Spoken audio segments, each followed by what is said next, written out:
রাসূল করিম সাল্লাল্লাহু আলাইহি ওয়াসাল্লাম হাদিস শরীফের মধ্যে এসেছে, রাসূল করিম সাল্লাল্লাহু আলাইহি ওয়াসাল্লাম হিজরত করে যখন মদিনায় গেলেন, কাদিমা রাসূলুল্লাহ সাল্লাল্লাহু আলাইহি ওয়াসাল্লাম আল মদিনা, নবী করিম সাল্লাল্লাহু আলাইহি ওয়াসাল্লাম হিজরত করে মদিনায় গেলেন। যাওয়ার পরে ফাওয়াজাদাল ইয়াহুদা সিয়ামান ইয়াউমা আশুরা, সেখানে যাওয়ার পরে তিনি দেখতে পেলেন যারা ইহুদি তারা আশুরার দিন রোজা রাখে। ফাকাল নবী সাল্লাল্লাহু আলাইহি ওয়াসাল্লাম লাহুম, তাদেরকে রাসূল জিজ্ঞাসা করলেন, মা হাদিহিল ইয়াউম আল্লাযী তাসুমুনাহু, এটা কোন দিন তোমরা সবাই রোজা রাখো? তখন ইহুদিরা জবাব দিল, ফাকালা ইন্না হাযা ইয়াউমুন আযীমুন, এটা অনেক বড় একটি দিন। আনজাল্লাহু ফীহি মূসা ওয়া কওমাহু ওয়া আগরাকা ফিরআউনা ওয়া কওমাহু, এই দিন আল্লাহ রাব্বুল আলামিন মূসা আলাইহিস সালামকে এবং তার কওমকে আল্লাহ তাআলা সাগর ফেরাউন এবং তার পরিবার বর্গ থেকে ফেরাউনের যারা পরিবার বর্গ আছে তাদের জুলুম থেকে তাদেরকে রক্ষা করেছেন। ওয়া আগরাকা ফিরআউনা ওয়া কওমাহু, ফেরাউন এবং তার লোকদেরকে লোহিত সাগরে ডুবিয়ে মেরেছেন। ফাসামাহু শুকরান লিল্লাহি তাআলা, মূসা আলাইহিস সালাম এই শুকরিয়া আদায় করবার জন্য এই দিন রোজা রেখেছেন। ফানাহনু নাসুমুহু, তাই আমরা এই দিন রোজা রাখি। তখন রাসূল করিম সাল্লাল্লাহু আলাইহি সাল্লাম জবাব দিলেন, ফাকালা নবী সাল্লাল্লাহু আলাইহি ওয়াসাল্লাম ফানাহনু আহাক্কু ওয়া আওলা মিনকুম বিমূসা, যে মূসা আলাইহিস সালামের ব্যাপারে তোমাদের চাইতে আমাদের রোজা রাখার হক বেশি। ফাসামাহু সাল্লাল্লাহু আলাইহি ওয়াসাল্লাম ওয়া আমারা সাহাবাতা বিসিয়ামিহি, তখন রাসূল করিম সাল্লাল্লাহু আলাইহি ওয়াসাল্লাম নিজেও রোজা রাখতে শুরু করলেন এবং সাহাবায়ে কেরামদেরকে আশুরা রোজা রাখতে বললেন। অন্য এক হাদিসের মধ্যে এসেছে, একজন নারী সাহাবী তিনি হাদিস শরীফের মধ্যে ইরশাদ করেন যে রাসূল করিম সাল্লাল্লাহু আলাইহি ওয়াসাল্লাম আমাদের কাছে একজন বার্তাবাহক পাঠালেন। ওই বার্তাবাহক আমাদের কাছে এসে বলল, তোমরা যারা রাতের বেলা খাবার খেয়েছো তোমরাও আজ রোজা রাখো, আর যারা রাতের বেলা খাবার খাওনি তোমরাও রোজা রাখো। ওই নারী সাহাবী বলেন, ওই ব্যক্তি আমাদের কাছে এই কথা পৌঁছিয়ে দেওয়ার পরে আমরা ওই দিন নিজেরাও রোজা রেখেছি এবং আমাদের ছোট ছেলে যারা ছিল, ছোট বাচ্চা যারা ছিল, এদেরকেও আমরা রোজা রাখিয়েছি এবং তারা কান্নাকাটি করবে বলে এদেরকে আমরা বিভিন্ন রকমের খেলনা তৈরি করে তাদেরকে দিয়েছি। সম্মানিত হাজিরিন, তো এই জন্য সাহাবায়ে কেরাম যেভাবে তাদের বাচ্চাদেরকে পর্যন্ত আশুরার দিনে রোজা রাখার জন্য উদ্বুদ্ধ করেছেন, উৎসাহ দিয়েছেন, অভ্যস্ত করেছেন রোজা রাখতে, আমরা নিজেরাও রোজা রাখার জন্য চেষ্টা করব। আমাদের ঘরের যারা সদস্য আছে তাদেরকেও রোজা রাখবার জন্য উৎসাহ দিব, করব তো ইনশাআল্লাহ।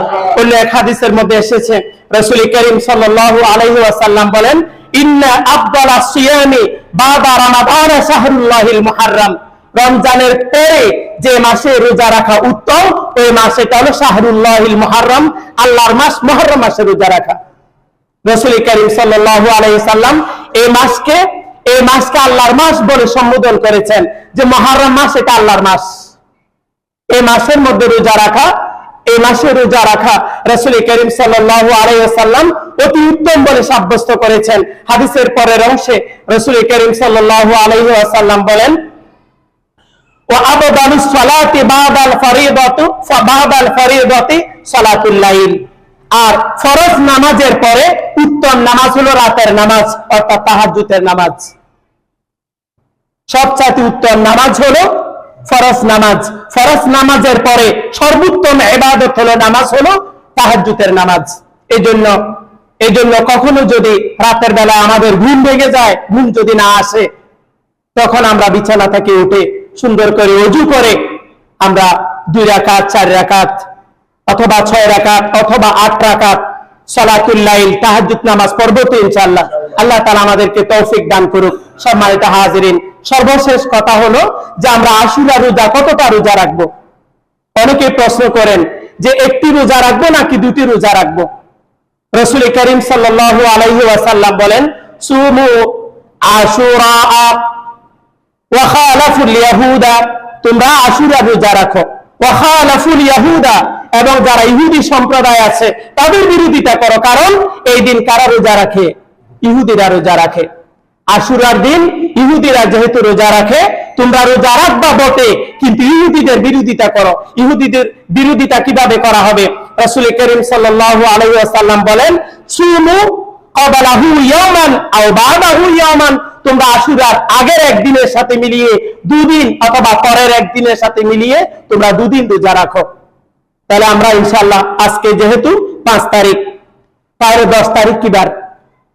আগামী বুধবার। আগামী বুধবার হলো 10 তারিখ। মঙ্গলবার দিবাগত রাতে, মঙ্গলবার দিবাগত রাত, হ্যাঁ দিবাগত রাত, রাতে আমাদের সেহরি খেতে হবে যদি আমরা 10 তারিখে রোজা রাখি। তাহলে আমরা যদি দুদিন রোজা রাখি তাহলে বুধবারে রোজা রাখবো এবং বৃহস্পতিবারে রোজা রাখবো। আর যদি আগের দিনের সাথে মিলিয়ে রাখি তাহলে মঙ্গলবার দিন রোজা রাখবো, সেহরি খেতে হবে সোমবার রাতে। মঙ্গলবার রোজা রাখবো এবং বুধবার রোজা রাখবো। রাখতে পারবো তো ইনশাআল্লাহ?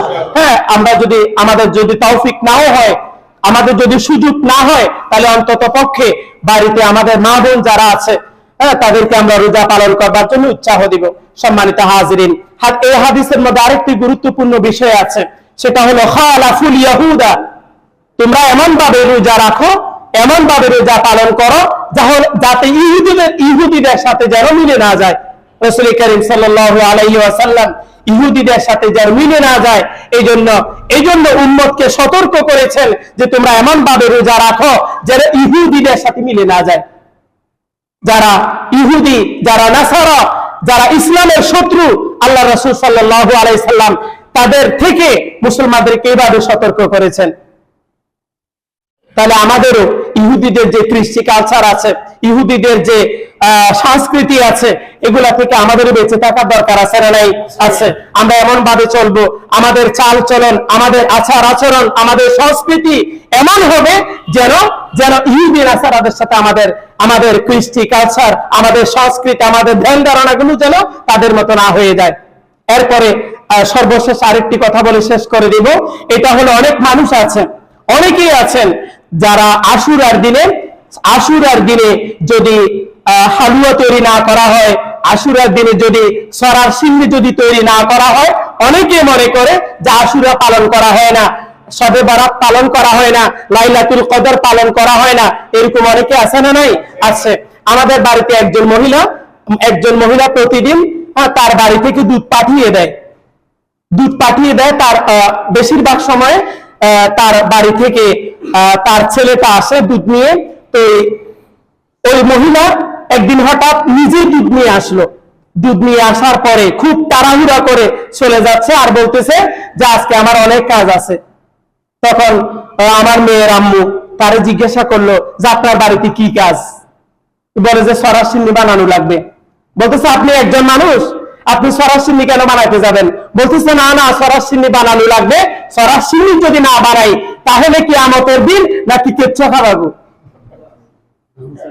সরার সিন্নিগুলো দেখতে একটু কিসের মতো? কেচ্ছার মতো না, মাথাগুলো তো অন্তত কেচ্ছার মতো, যে না এই দিন সরার সিন্নি বানানো লাগে।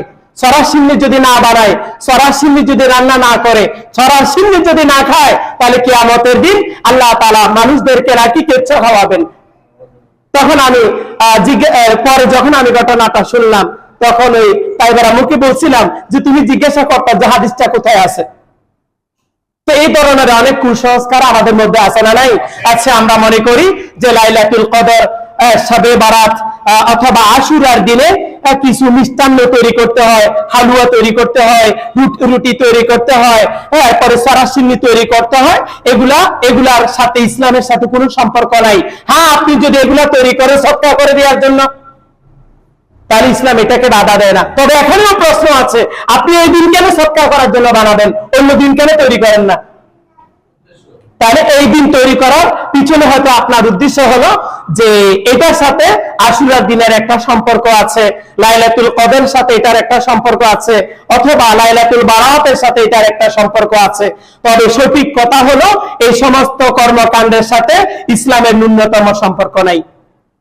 তো এই জন্য যে সমস্ত কাজগুলো ইসলাম বহির্ভূত কাজ, আমরা আশুরাকে উপলক্ষ করে, লাইলাতুল কদরকে উপলক্ষ করে, লাইলাতুল বারাতকে উপলক্ষ করে যে সমস্ত কাজগুলোকে ইসলাম সমর্থন করে না, সাপোর্ট করে না, এই সমস্ত কাজগুলো আমরা করব না এবং বাড়িতে কাউকে করার জন্য উদ্বুদ্ধ করব না। মহিলারা যদি এই সমস্ত কাজগুলো করতে যায়, আমরা বলবো যে না, এই সমস্ত কাজগুলো করার দরকার নাই, বরং পারলে কিছু কোরআন তেলাওয়াত করো, নফল নামাজ পড়ো, তাসবিহ তাহলিল আদায় করো। এই সমস্ত কাজগুলো করলে এগুলার দ্বারা সওয়াব পাওয়া যাবে। কিন্তু সরাসরি তৈরি করলে, মিষ্টান্ন তৈরি করলে এগুলার মধ্যে কোনো সওয়াব নাই। আল্লাহ রাব্বুল আলামিন যা কিছু আলোচনা করলাম, আমাদেরকে আল্লাহ তাআলা আমল করবার তৌফিক দান করুক। ওয়া আখিরু দাওয়ানা আলহামদুলিল্লাহি রাব্বিল আলামিন। আসসালামু আলাইকুম ওয়া রাহমাতুল্লাহি ওয়া বারাকাতুহু।